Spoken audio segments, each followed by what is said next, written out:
ദൈവനാമം മഹത്വപ്പെടുമാറാകട്ടെ. ഇന്ന് നമ്മൾക്ക് കടന്നലുകളുടെ കുത്തേറ്റ് മരിച്ച മാർക്കസ് എന്ന വ്യക്തിയെക്കുറിച്ച് പഠിക്കാം.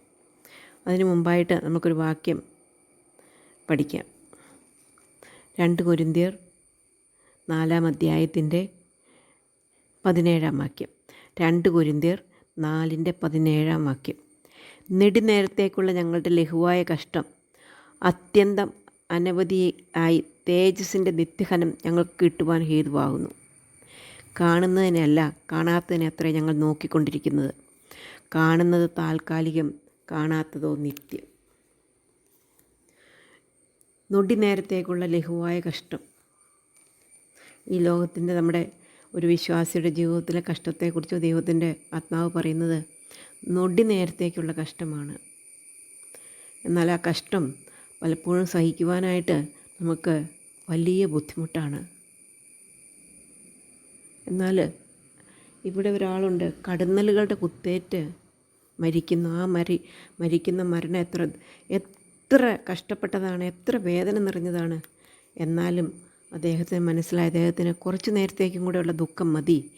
അത് കഴിഞ്ഞിട്ട് ആ ദുഃഖങ്ങളെല്ലാം മാറി ദൈവത്തിൻ്റെ അടുത്തേക്ക് പോകും, തേജസ്സുള്ള നിത്യഹനം കിട്ടുമെന്നുള്ളത് അറിയാമായിരുന്ന ഒരു വ്യക്തിയായിരുന്നു മാർക്കസ്.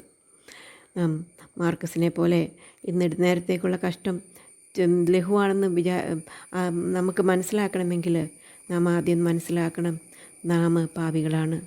പാപികളായ നമ്മളുടെ സ്ഥാനം നിത്യമായിട്ടുള്ള നരകമാണ്.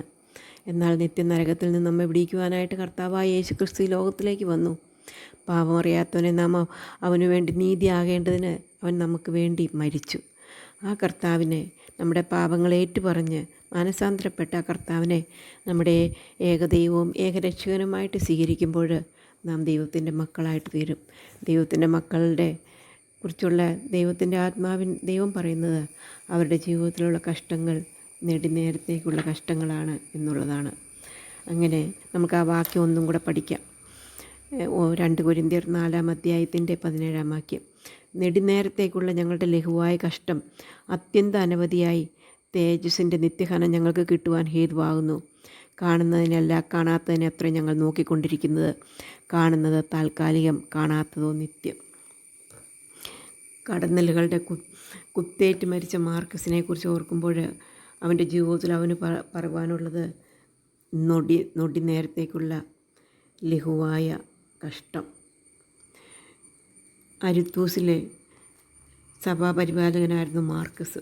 വളരെ ധൈര്യത്തോടും വീര്യത്തോടും കൂടെ കർത്താവിന് വേണ്ടി പോരാടുന്ന ഒരു ഭൗത്താവായിരുന്നു അദ്ദേഹം.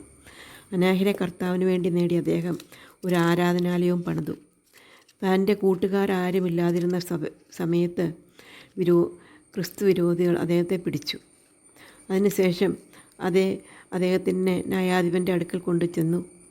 അതിനുശേഷം ഏറ്റവും ക്രൂരമായി എങ്ങനെ ഇദ്ദേഹത്തെ പീഡിപ്പിക്കുവാൻ സാധിക്കുമെന്നതിനെക്കുറിച്ച് അവർ ആലോചിച്ചു. ആ ദുഷ്ടന്മാർ അദ്ദേഹത്തെ പീഡിപ്പിക്കുന്നതിൻ്റെ ഒരു മാർഗം കണ്ടെത്തി. സാധാരണ ആരും കണ്ടെത്താത്തൊരു മാർഗമായിരുന്നു അത്. അവർ അദ്ദേഹത്തിൻ്റെ കൈകാലുകൾ കെട്ടി അതിനുശേഷം അദ്ദേഹത്തെ ഒരു കുട്ടയിലാക്കി. അതിനുശേഷം അദ്ദേഹത്തിൻ്റെ ദേഹത്ത് മുഴുവനും തേൻ പുരട്ടിയതിന് ശേഷം അദ്ദേഹത്തെ കടന്തലുകളുള്ള കടന്തലുകൾ എന്ന് പറയുമ്പോൾ വലിയ തേനീച്ചയെക്കാളും വലിയ ഇതാണ് കടന്തലുകളുള്ള ഒരു മരത്തിൽ അദ്ദേഹത്തെ കെട്ടിത്തൂക്കി. അതിനുശേഷം ആ കടന്തലുകളുടെ കൂടനക്കി. തുടർന്ന് കടന്നലുകൾ വന്ന് അദ്ദേഹത്തെ കുത്തി ആക്രമിക്കുവാൻ തുടങ്ങി. അവരത് കണ്ട് രസിച്ചു. അവസാനം കടന്നലുകളുടെ കുത്തേറ്റ് അദ്ദേഹം പിടഞ്ഞ് അവിടെ മരിച്ചു.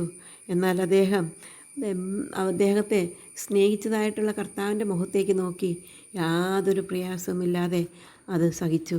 തന്നെ സ്നേഹിച്ച തനിക്ക് വേണ്ടി ജീവൻ വെച്ച കർത്താവിൻ്റെ അടുക്കലേക്ക് മാർക്കസ് എത്തിച്ചേർന്നു. നമുക്ക് ഇന്നത്തെ വാക്യം ഒന്നും കൂടെ പഠിക്കാം. 2 കൊരിന്ത്യർ 4:17 വാക്യം. നെടുനേരത്തേക്കുള്ള ഞങ്ങളുടെ ലഘുവായ കഷ്ടം അത്യന്തം അനവധിയായ തേജസ്സിൻ്റെ നിത്യഗാനം ഞങ്ങൾക്ക് കിട്ടുവാൻ ഹേതുവാകുന്നു. കാണുന്നതിനല്ല, കാണാത്തതിനെ അത്ര ഞങ്ങൾ നോക്കിക്കൊണ്ടിരിക്കുന്നത്.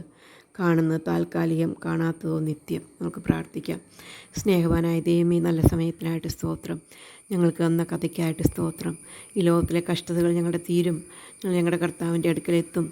ഞങ്ങൾക്ക് നിത്യതേജസ് ലഭിക്കും. അതോർത്ത് ഞങ്ങൾ നിന്നെ സ്തുതിക്കുന്നു. ഈ ലോകത്തിൽ ധൈര്യത്തോടും വിശ്വാസത്തോടും കർത്താവ് ജീവിപ്പാൻ ഞങ്ങളെ സഹായിക്കണം. ഞങ്ങളുടെ കുറവുകളെ ക്ഷമിക്കണമേ. നിൻ്റെ കൃപയിൽ ഞങ്ങളെ കാത്തുകൊള്ളണമേ. കർത്താവായ യേശു ക്രിസ്തുവിൻ്റെ നാമത്തിൽ താഴ്മവിനയമായിട്ട് അപേക്ഷിക്കുന്നു. ആമേൻ. കുഞ്ഞുങ്ങൾക്ക് കഥ ഇഷ്ടപ്പെട്ടെങ്കിൽ എന്ത് ചെയ്യണം?